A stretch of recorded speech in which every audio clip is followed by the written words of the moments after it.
SP math motivation class में। और आज के इस वीडियो में हम पढ़ने वाले हैं क्लास 9 का प्रश्नावली 9.2 का क्वेश्चन नंबर 4। तो क्वेश्चन थोड़ा बड़ा है इसलिए हमने क्वेश्चन नहीं लिखा है, ठीक है। हम क्वेश्चन पढ़ लेते हैं और इसके पहले क्वेश्चंस का वीडियो अगर आपने नहीं देखा तो लिंक डिस्क्रिप्शन में दिया गया, आप वीडियो जरूर देख ले। और अगर आप इस चैनल में नए हैं तो इस चैनल को लाइक और सब्सक्राइब करें ताकि हर आने वाली नई वीडियो आप तक जल्द से जल्द पहुंच पाए। तो चलिए हम क्वेश्चन क्या पढ़ते हैं। इस आकृति में यदि P समांतर चतुर्भुज ABCD के अभ्यंतर में स्थित कोई बिंदु है तो दर्शाइए। दो चीज हमें दिखाना। देखिए ये क्या दिया है, ABCD एक समांतर चतुर्भुज है, उसके अंदर में एक बिंदु क्या है, P है। तो हमें दो चीज प्रूव करना है, ठीक है। तो यहाँ पे क्या दिया है हम लोग लिखते हैं। तो देखिए दिया है क्या है, समांतर चतुर्भुज ABCD के अभ्यंतर में एक बिंदु P स्थित है।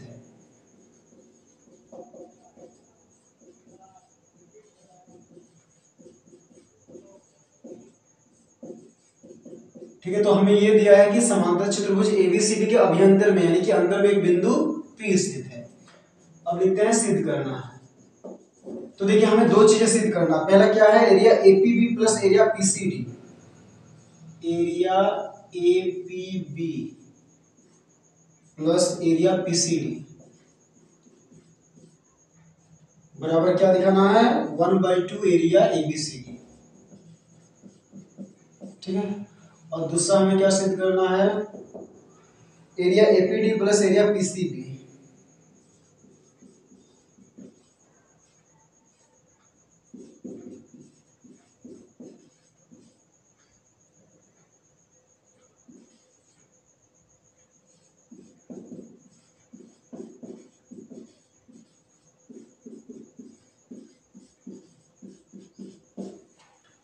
ठीक है। तो चलिए 2 नंबर में हमें क्या दिखाना है, एरिया APD।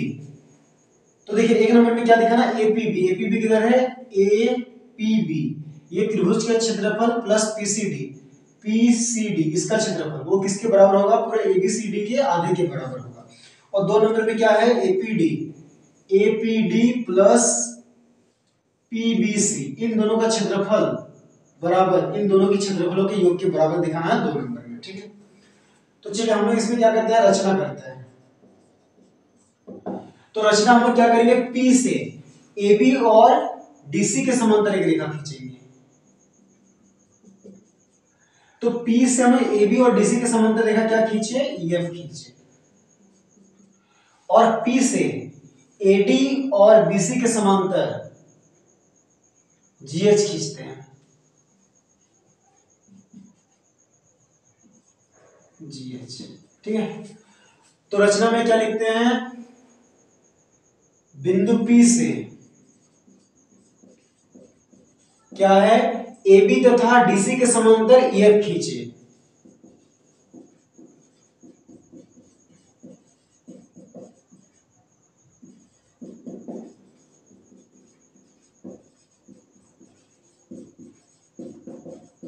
रचना किया, ठीक है।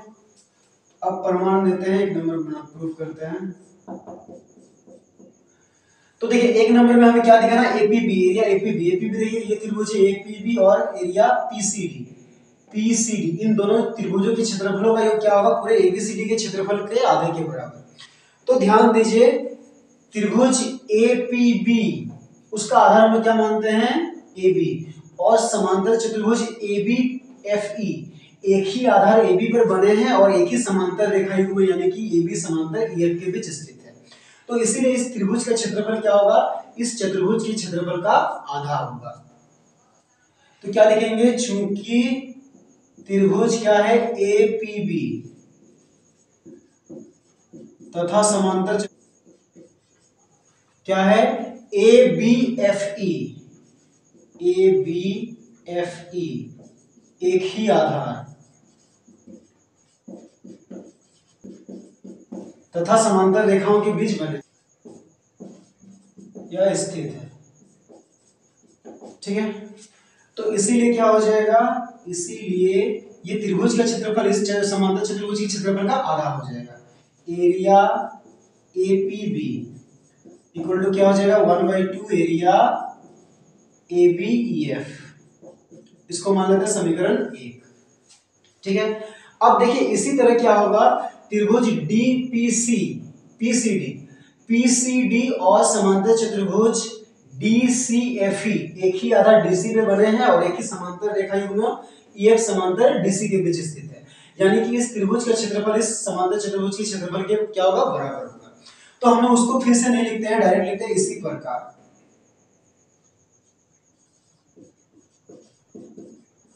इसी प्रकार क्या है, क्या होगा, एरिया पीसीडी क्या होगा, बराबर होगा 1/2 एरिया डीसीएफई। इसको मान लेते हैं समीकरण 2। अब हम क्या करते हैं, समीकरण 1 और 2 को जोड़ते हैं।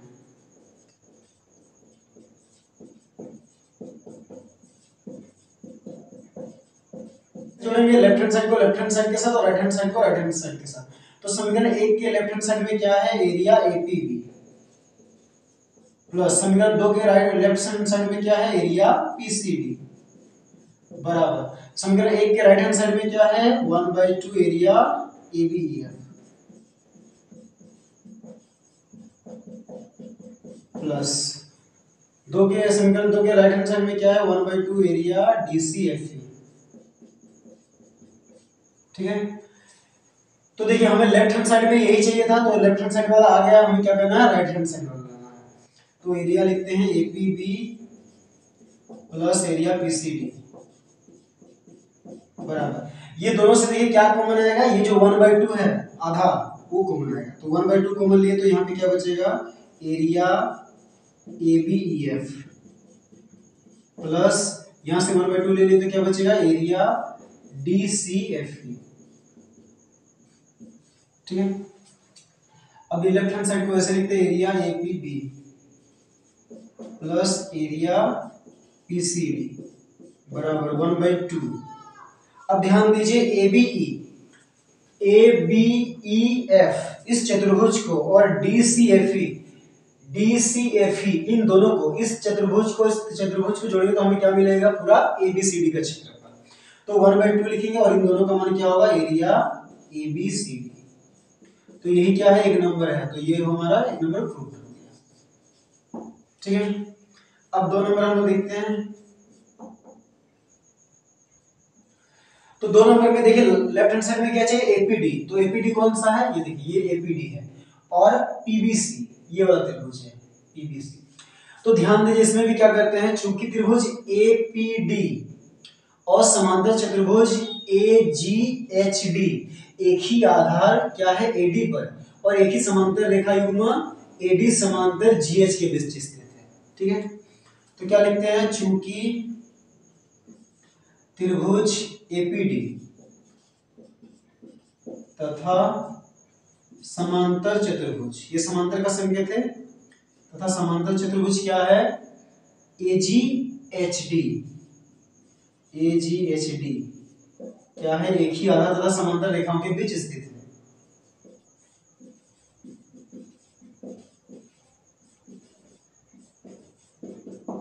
ठीक है, तो इसीलिए क्या हो जाएगा, इसीलिए एरिया एपीबी वो किसके बराबर होगा, 1/2 एरिया एजीएचडी के। ठीक है, इसको हम क्या मान लेते हैं, समीकरण 3। तो अब देखिए इसी प्रकार हम लोग क्या निकालते हैं, इसी प्रकार त्रिभुज ये जो है पीबीसी और चतुर्भुज बीसीएचजी, ये दोनों का आधार क्या है, बीसी। तो एक ही आधार बीसी और समांतर रेखा युग्म क्या है, बीसी समांतर जीएच के बीच स्थित है। तो इसीलिए इस त्रिभुज का क्षेत्रफल भी क्या होगा, इस चतुर्भुज के क्षेत्रफल का आधा होगा। तो हम लोग क्या लिखेंगे, उसको इसी प्रकार लिखेंगे। तो इसी प्रकार, और एरिया क्या है, पीबीसी इक्वल टू क्या है, 1/2 एरिया क्या मिलेगा, बीसीएचजी। इसको हम लोग मान लेते हैं समीकरण 4। तो अब हम फिर से क्या करेंगे, समीकरण 3 और 4 को जोड़ते हैं। तो लिखते हैं समीकरण 3 तथा 4 को जोड़ने पर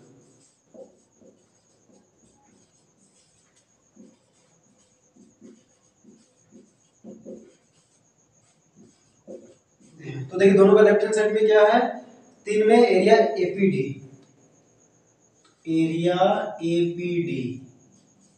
प्लस एरिया, समीकरण 4 के लेफ्ट हैंड साइड में क्या है, area PBC, PBC equal to समीकरण 3 का राइट हैंड साइड में क्या है, 1/2 एरिया क्या है, एजी एचडी प्लस 1/2 एरिया क्या है, बीसी एचजी। ठीक है, अब इधर ऐसे रहने देते हैं, area APD plus area PBC equal to, इनमें से क्या कॉमन आएगा, 1/2, तो 1/2 कॉमन लेंगे तो यहाँ पे क्या बचेगा, एरिया एजी एचडी प्लस एरिया क्या बचेगा, बीसी एचजी। तो अब ध्यान दीजिए क्या लिखते हैं, इधर ऐसे लिखते हैं, area APD plus area PBC बराबर 1/2 लिखते हैं। अब देखिए यहाँ पे क्या आएगा, AGHD दिख रहा है, AGHD इस चतुर्भुज को और BCHG, BCHG इसको और इसको दोनों को जोड़ें तो हमें क्या मिलेगा, ABCD, यानी भी यहाँ पे क्या होगा, एरिया ABCD। इसको हम लोग मान लेते हैं समीकरण 5। ठीक है, तो हमें क्या है, ये बराबर ये दिखाना, तो लेफ्ट हैंड साइड आ गया है, हमें राइट हैंड चाहिए। तो देखिए हमने क्या किया, समीकरण 1 में, समीकरण 1 में हमने क्या दिखाया कि इन दोनों का क्षेत्रफल एबीसीडी क्या है, कि क्षेत्रफल के आधे के बराबर है, और समीकरण 5 में हमने ये दिखाया है कि ये दोनों का क्षेत्रफल क्या है, इसके बराबर है। तो अब हम लोग क्या लिखते हैं, समीकरण मतलब 1 में हमने जो प्रूफ किए हैं, 1 में हमने क्या प्रूफ किए हैं, ये चीज, ठीक है, ये बराबर ये, और अभी हम लोग समीकरण 5 में क्या आया है, ये बराबर ये आ गया है। तो अब हम लोग लिखते हैं क्वेश्चन 1 यानी कि 1 तथा समीकरण 5 से।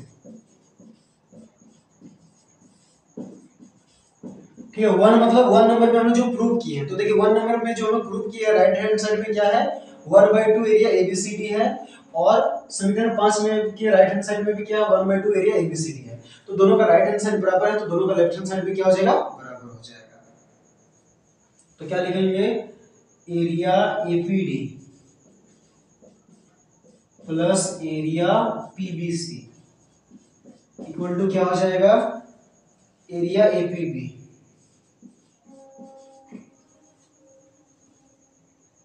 एपीबी प्लस एरिया क्या हो जाएगा, पीसीडी। तो ये भी क्या है, 2 नंबर हमारा प्रूव्ड हो गया। चलिए अब हम लोग क्वेश्चन नंबर 5 बनाते हैं। 5 भी थोड़ा बड़ा है इसलिए हमने नहीं लिखा है।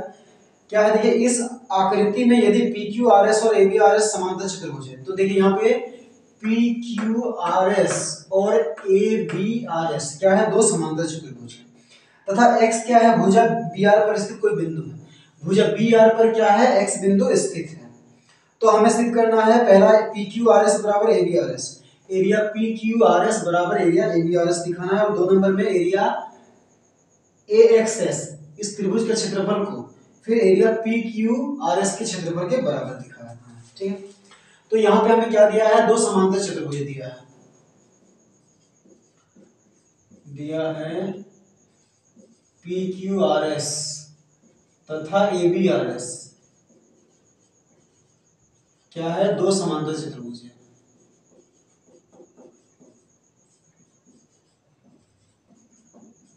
ठीक है, और क्या दिया है, तथा BR पर बिंदु X स्थित है।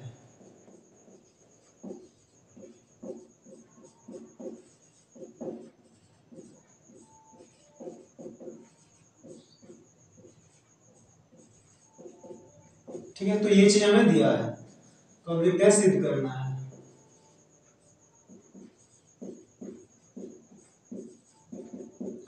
तो सबसे पहले हमें क्या सिद्ध करना है कि PQRS का जो क्षेत्रफल है वो ABRS के क्षेत्रफल के बराबर है, यानी कि एरिया PQRS बराबर दिखाना है एरिया ABRS। ठीक है, और क्या दिखाना है, 2 नंबर में एरिया AXS बराबर दिखाना है 1/2 एरिया PQRS। ठीक है, तो हमें ये दो चीजें क्या करना है, सिद्ध करना। प्रमाण लिखते हैं, एक नंबर देखिए, तो एक नंबर सिद्ध करना बहुत ही आसान है। देखिए इसमें क्या है, पी क्यू आर एस और ए बी आर एस के क्षेत्रफल को बराबर दिखाना। तो ध्यान दीजिए, चतुर्भुज पी क्यू आर एस और ए बी आर एस दोनों एक ही आधार एस आर पर और एक ही समांतर रेखा युग्म क्या है, पी बी समांतर एस आर के बीच स्थित है, इसलिए दोनों का क्षेत्रफल क्या हो जाएगा, बराबर हो जाएगा। तो क्या लिखते हैं, चूंकि समांतर चतुर्भुज पी क्यू आर एस तथा ए बी आर एस, ठीक है, ये समांतर चतुर्भुज पी क्यू आर एस तथा ए बी आर एस,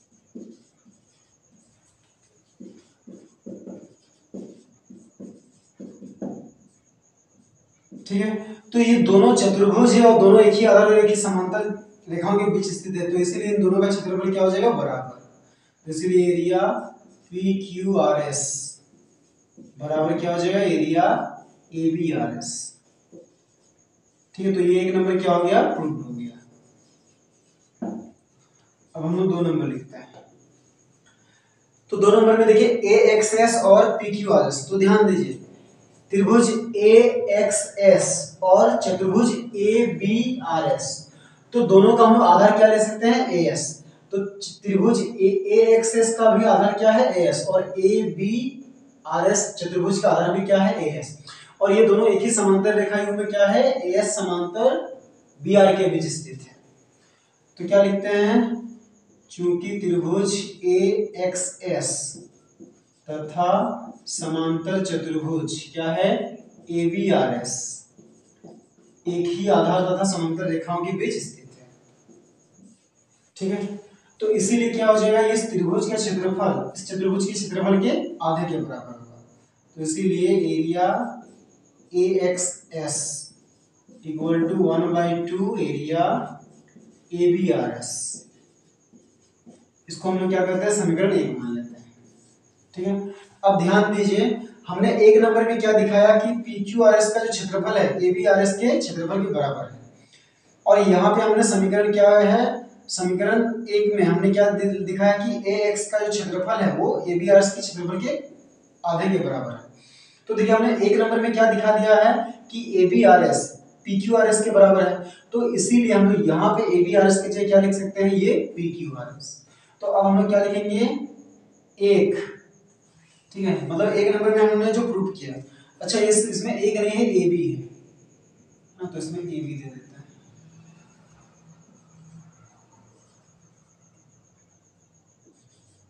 तो देखिए हमने ए नंबर में प्रूफ किया है कि A B R S P Q R S के बराबर है, और यहाँ पे समीकरण 1 में हमने निकाला है कि ए बी आर एस का जो क्षेत्रफल का आधा है वो ए एक्स एस के बराबर है। तो अब हम लोग क्या लिखते हैं, ए मतलब ए नंबर ए तथा समीकरण 1 से, तो देखिए समीकरण x का हमने क्या लिखा, area A X S equal to, अब देखिए समीकरण 1 में क्या है, ए बी आर एस है एरिया, और हमने क्या किया है, ए नंबर में ए बी आर एस को पी क्यू आर एस के बराबर दिखाया है, तो ये ए बी आर एस की जगह क्या लिख देंगे, ये पी क्यू आर एस, तो इक्वल टू क्या हो जाएगा, 1/2 ऐसे रहेगा, area A B R S की जगह पी क्यू आर एस, ठीक है। तो यही हमें क्या करना था, प्रूव करना था, ठीक है। चलिए अब हम लोग क्वेश्चन में लास्ट 6 नंबर पढ़ते हैं। क्या है, एक किसान के पास समांतर चतुर्भुज पी क्यू आर एस के रूप का एक खेत था। तो देखिए ये पी क्यू आर एस एक समांतर चतुर्भुज खेत है, उसने आर एस पर स्थित कोई बिंदु ए लिया, आर एस पर उसने क्या किया, किसान ने एक बिंदु ए लिया और उसे पी और क्यू से मिला दिया और ए को पी और क्यू से मिला दिया है। तो बोला कि इस प्रकार खेत कितने भागों में विभाजित हो गया। तो देखिए ए को जब पी और क्यू से मिला तो खेत कितने भागों में बंट गया, 3 भागों में। तो बोला कि इन भागों के आकार क्या है, और किसान खेत में गेहूं और दालें बराबर बराबर भागों में अलग अलग बोना चाहता, तो वो ऐसा कैसे कर सकता है। तो देखिए इस बार खेत कितने भागों में बंट गया, तो खेत 3 भागों में बंट गया। तो देखिए खेत 3 भागों में बंट गया। इन भागों के आकार क्या है, तो प्रत्येक भाग का आकार क्या है, त्रिभुज है, ठीक है। तो हमने क्या लिखा, प्रत्येक भाग त्रिभुजाकार है। अब इसके बाद क्वेश्चन कह रहा है कि किसान इन 3 भागों में 2 फसल बोना चाहता है और बराबर मात्रा में, तो वो कैसे कर पाएगा। तो हमें यह दिखाना है कि ये दोनों भाग को मिलाने से ये दोनों भाग का योग इस भाग के बराबर है, तब वो किसान क्या करेगा, ये इन दोनों भाग में एक फसल लगाएगा और ये इस भाग में एक फसल लगाएगा। ठीक, यानी कि हमें क्या करना है, ये भाग प्लस ये भाग बराबर ये भाग दिखाना है।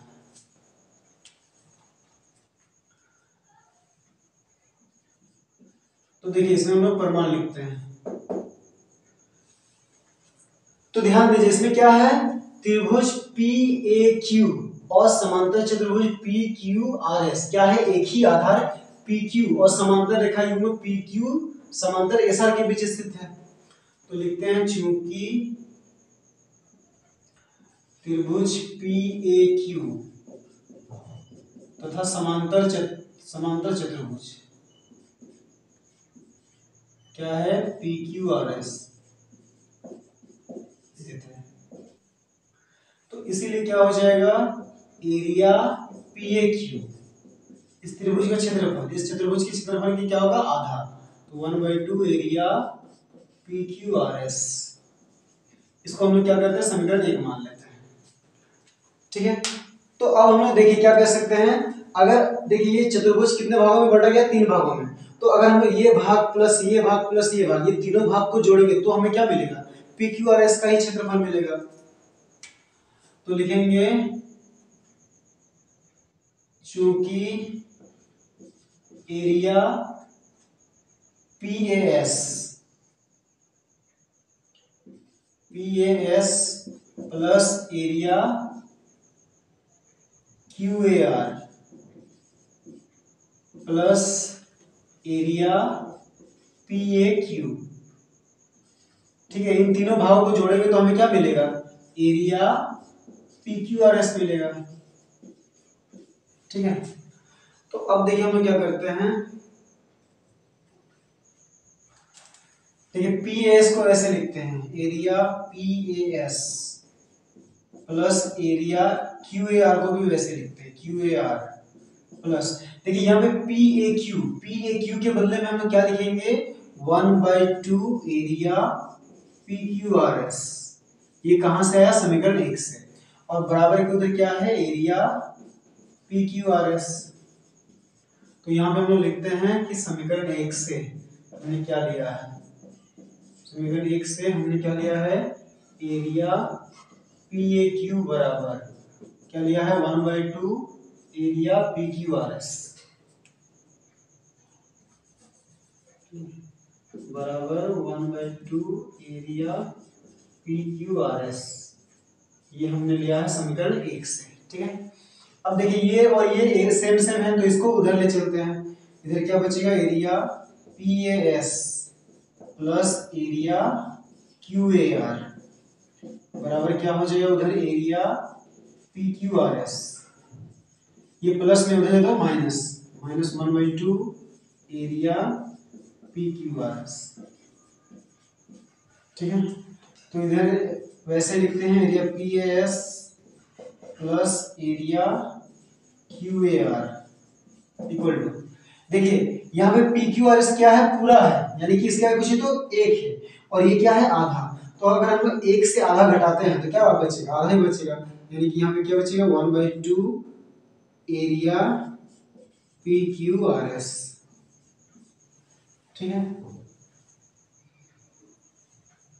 अब देखिए इधर क्या लिखते हैं, area PAS plus area QAR बराबर, देखिए यहाँ पे क्या है, 1/2 एरिया PQRS, तो हमने समीकरण 1 में दिखाया है कि 1/2 एरिया PQRS जो है वो किसके बराबर है, एरिया PAQ के बराबर, तो इसके बदले में हम लोग क्या लिखेंगे, ये वाला चीज लिखेंगे, एरिया PAQ। ठीक है, तो ये कहां से आया, समीकरण 1 से,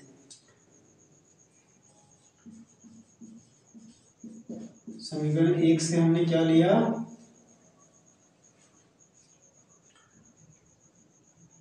एरिया PAQ बराबर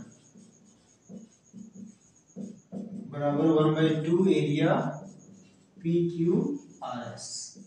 ठीक है, तो देखिए यहाँ पे क्या आ गया, area PAS plus area QAR इन दोनों का योगफल क्या है, PAQ, इसके बराबर आ गया है। यानी कि किसान इन दोनों में एक फसल, इन दोनों त्रिभुजों में एक प्रकार का फसल लगाएगा और इसमें एक दूसरे प्रकार का फसल।